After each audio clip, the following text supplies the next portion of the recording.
আইন আইনের গতিতে চলে। সাময়িকভাবে আপনি আইনকে তাসুব মনে করতে পারেন, কিন্তু সবাই তা মনে করবে না। আপনি বিপ্লবকে অপরাধী সাজাতে চেয়েছেন, আর আমি বলছি পারবেন না। বিপ্লবকে আমি জামিনে মুক্ত করবই। ঠিক আছে, ঠিক আছে, আমিও পাকিস্তান আমল থেকে চাকরি করছি। দেখে নেব, দেখে নেব। স্যার এই 100 টাকা দেবেন স্যার? একটা দারুণ সিনেমা চলছে, আজই শেষ রজনী। তোর এত বড় সাহস আমার কাছে টাকা তার সিনেমা দেখার লিগা? মানলেন স্যার?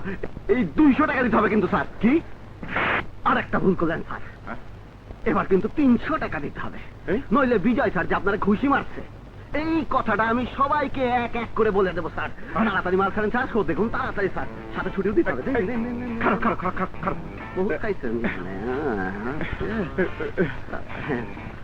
আমারে পেছে ভালাইয়া তুই আমার কাছে ঘুষ খেলি। কিছু করার নেই স্যার। পাকিস্তান আমল থেকে আমি চাকরি করি। জানি স্যার। তোর আমি দেখে নেবো, তোর আমি দেখে নেবো। কোন বিপ্লব? ওই যে আদালতের সামনে বড় বড় কথা বলছিল, ছোট ভাইয়ের বিরুদ্ধে সাক্ষী দিছিল। ও ধরছি আইজ এক অফিসে ইন্টারভিউতে যাইয়া মাস্তানি করছিল। আমি ওরে চান্দাবাদের কেসে ঢুকাই দেবো। দে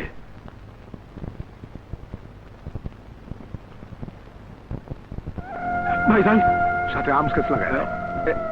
বেল হবে না, বাকিটা আমি খেলবো।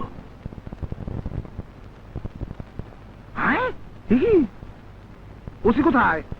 OC, OC.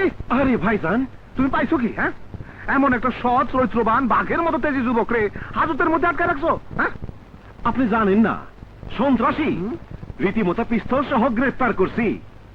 পিস্তল? পিস্তল সহ গ্রেফতার? তাহলে তো কঠিন কেস, কম করে 10 বছরের জেল। মিথ্যে কথা, সব মিথ্যে কথা। বিশ্বাস করুন স্যার, স্যার আমি সন্ত্রাসী নই। বিশ্বাস করুন, একটা চাকরির জন্য, শুধু একটা চাকরির জন্য। খুব তো বড় বড় কথা কইছিলে, অহন কি হইব? 10 বছরের জেল, কিন্তু কোনো বেতন নাই। অহনো সময় আছে। আমার দোলাবের কথা মতো কাজ করলে তোমার এই হাজত থেকে আমি জামিন করাই নেব। বিপ্লবের জামিন আদালত থেকে আমার মা নিয়ে এসেছে।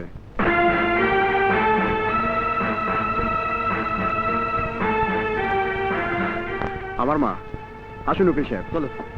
ইজ দ্য বেল অর্ডার, জামিন নামা। এবার তো নিশ্চয়ই ছেড়ে দিবেন স্যার।